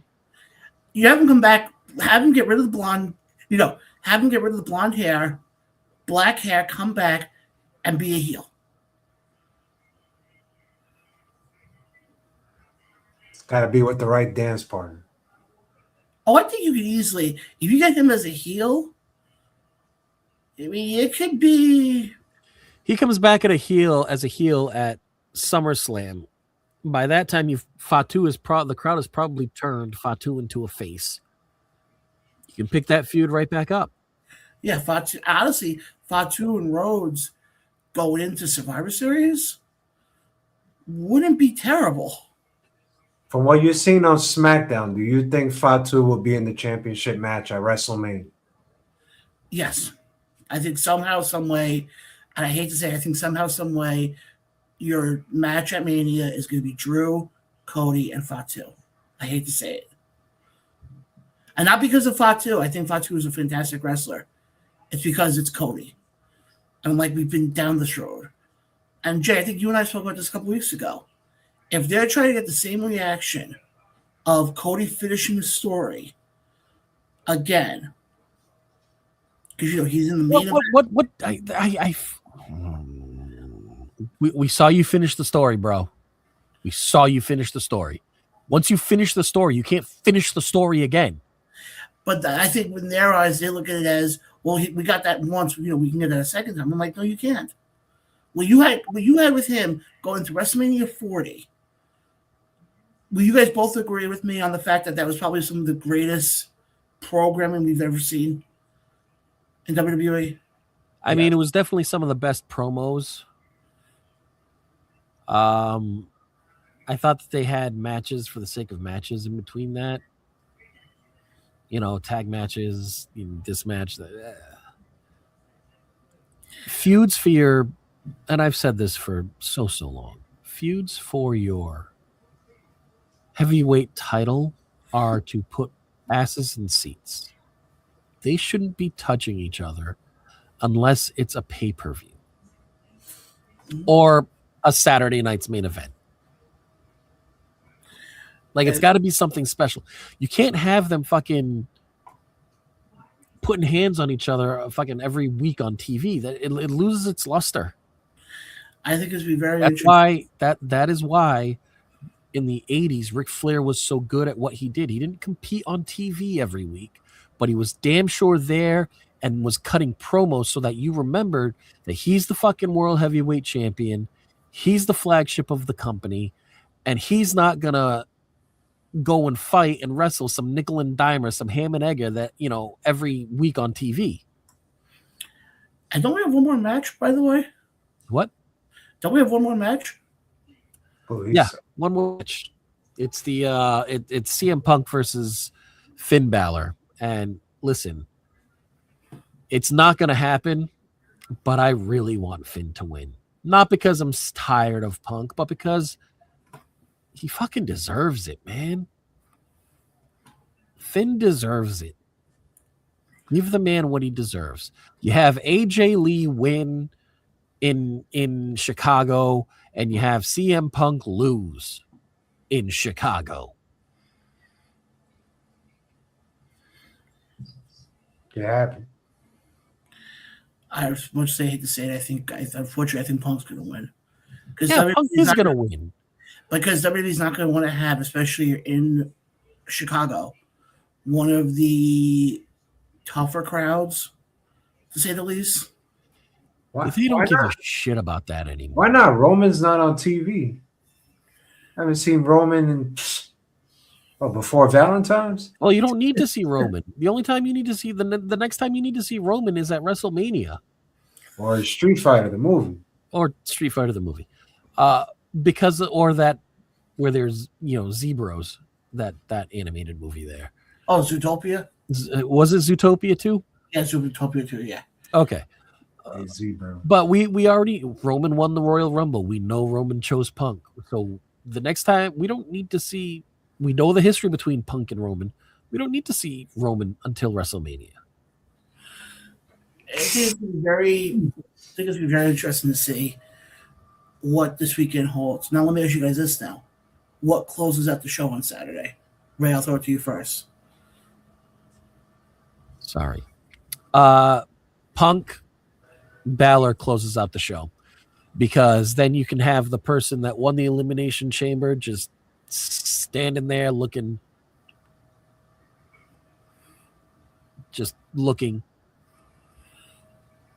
Jay, what about you? Tell you what Jay wants to see. He wants to see the men's Elimination Chamber match close the show on a big, large-scale production, exclusively directed by Jay. This was what he would do. As Cody is ready to get the pinfall, who comes out of nowhere? Sami Zayn, and hits Cody and misses his chances, just like he missed his chance when he was arguing with the referee and he didn't get his moment and Cody pinned him for the 1, 2, 3. This is what Jay wants to see for the longest. Sami Zayn with a new fresh coat of paint. Make him heel. Let's go Cody Rhodes versus Sami Zayn at WrestleMania. Zayn goes over Cody. Interesting. That is a left field take, as if I've ever heard one, but I like it. I'm all about the chaos. At first, Jay, when you were saying it, I'm sitting there going, where are you going with this? And I was about to make some stupid comment, and then also we said about the heel, I'm like, interesting. But I think, honestly, with him... Why, thank you, David. I appreciate that. You got to connect the puzzles. Now, John, David, before you begin... Have Balor and Punk close out the show with the Elimination Chamber winner appearing on stage at... That might most likely happen. But listen, before you guys even just get a chance to rebuttal, if you watch SmackDown, which I know you guys do because you're diehard fans like Jay, Sami Zayn was tormented. He didn't know what to do in that moment. But he apologized. Well, who came right after? Trick Williams. And what did Trick Williams say to Sami? I'm going to do something that you haven't done. I'm going to get the job done. And that's exactly what Trick Williams did. That just puts more gasoline into the fire of what Sami Zayn needs to do, because he did. Cody Rhodes ruined his chance when he was trying to talk to the referee at that moment, and he took advantage of it. It's very interesting. We got a comment coming here from Jumbo Ref over on Facebook.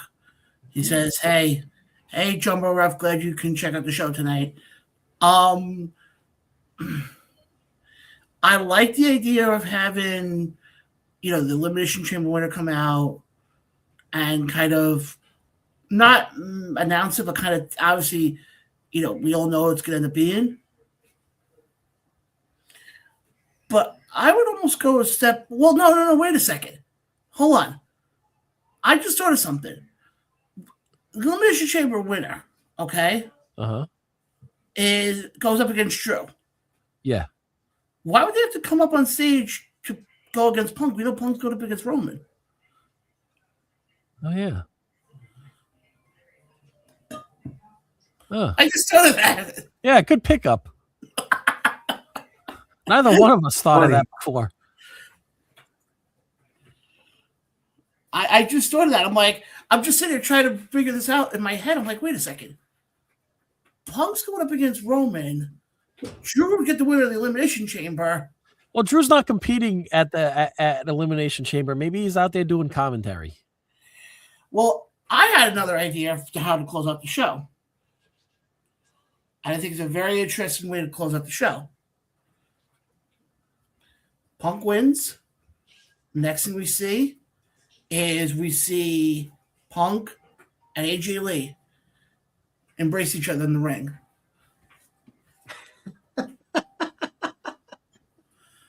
And that's it. And they hug. And they're now seen as the power couple of WWE. You're making my eye. I don't get how it all fits in, but making my eye twitch. Stop it. Think about it. How does this all fit in? Because wait, let me guess. Because it's Chicago. It's Chicago. Am I wrong though?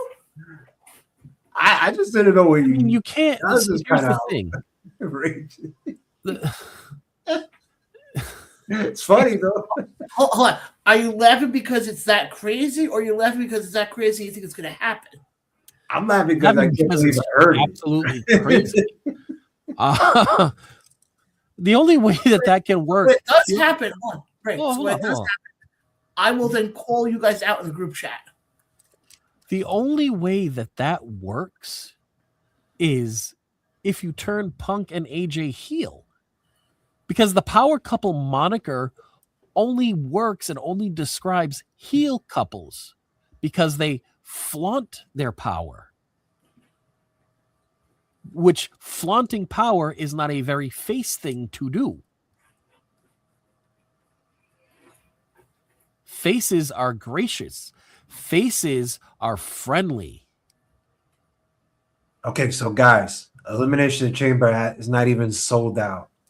Do you agree that we need something shocking or just a moment just to kind of pick up some fume going into WrestleMania after all these injuries? Well, first off, I would like to address Navar Olson. He says, hey guys, first time on here. What's up, buddy? Navar, thank you for joining us for the last 10 minutes or so of the show. We appreciate it and hope to have you back for next week's show. We start promptly at 8 o'clock on Facebook Live and YouTube. Yes. Jay, what was your question before we wrap things up?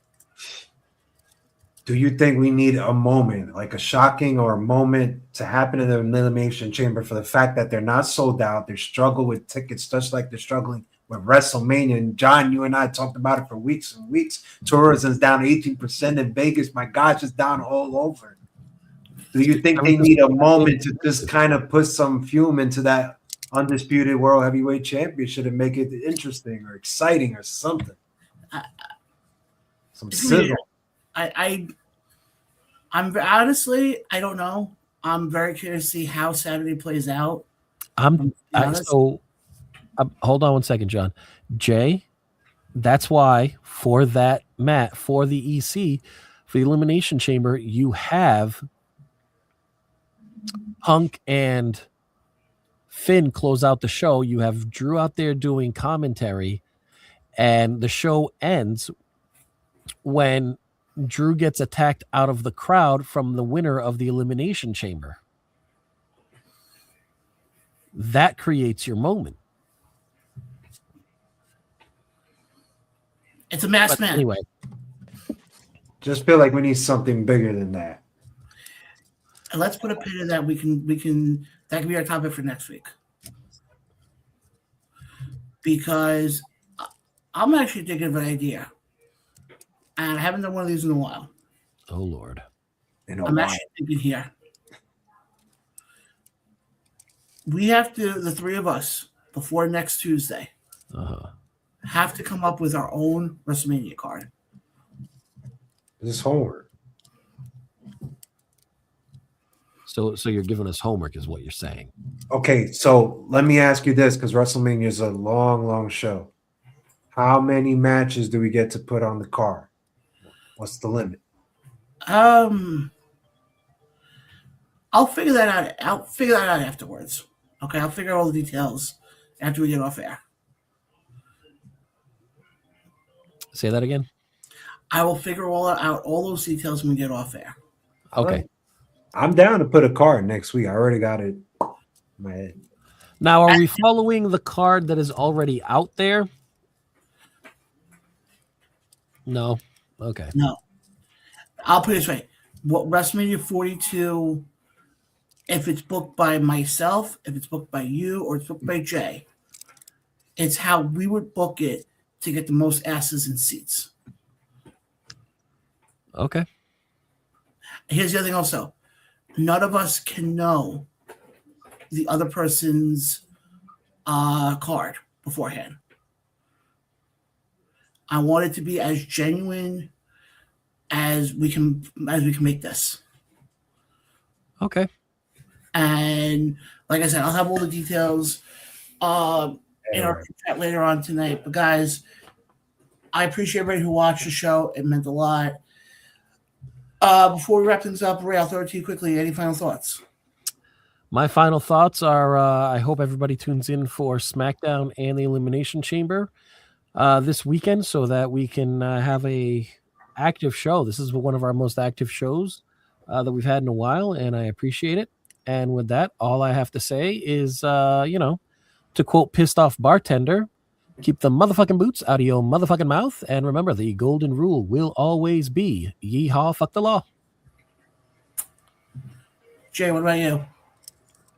Well, Jay's very excited for this coming weekend at the Elimination Chamber. He wants to know, is WWE going to sell Jay into watching WrestleMania this year or skipping it? That is the big question going into this weekend. So, Sorry, it's literally part of your job to watch it. I'm skipping it. I'm skipping it if I see trash. Hey, Jay, how about this? At 8 o'clock next week, next Tuesday, when we go live, we'll have your answer. Did Elimination Chamber get Jay into wanting to go watch WrestleMania? I think I will say that based on what just happened on NXT, I think you might be seeing all ego Ethan Page on the main roster sooner than later. He dropped it. He did against Miles Bourne. Oh, baby Randy Orton. Baby Orton. I got it. Miles Bourne, Randy Orton. WrestleMania. Winner gets the genetic tree. But guys, we got to get out of here. Like I said, guys, I appreciate everybody who watched tonight. James, Navarre, obviously David, Billy. I appreciate everybody so much. Greek Savage. Subscribe to us on Facebook. Follow us on YouTube. Don't forget Phil. Say his name. Joseph. Phil as well. Andrew. Guys, follow us on Facebook. Subscribe to us on YouTube. Guys, we'll be back live here next week with the three of ours WrestleMania card. And also with the big question, did Elimination Chamber convince Jay to want to go watch WrestleMania? That and so much more coming up next week on the show. Also, before I forget, we do have an interview coming up tomorrow night, 8 p.m. Eastern. Right here, I am sitting down with the king of ECW, Mr. Alvin Alvarez, who has a lot of stuff going on, especially he is going after the VPW title. And he also is involved in the Hero Celebration main event, so we'll touch on that. Also, I want to get his thoughts on the fact that his girlfriend just made her debut in Remarkable Wrestling. And they were in the ring together, the two of them. I want to get his thoughts on that as well. So, guys, you don't want to miss out as I sit down with Alvin Alvarez for the first interview in, God, months? Yeah, many months. In many months. So, guys, definitely tune in for Is that where you got the ending for Elimination Chamber, was seeing them in the ring? Yeah. At the end of her match? So you figure might as well throw that onto. Good Lord. And guys, also tune in tomorrow night for I-86 After Dark as the guys get you guys ready, because even though football's done, baseball's right around the corner.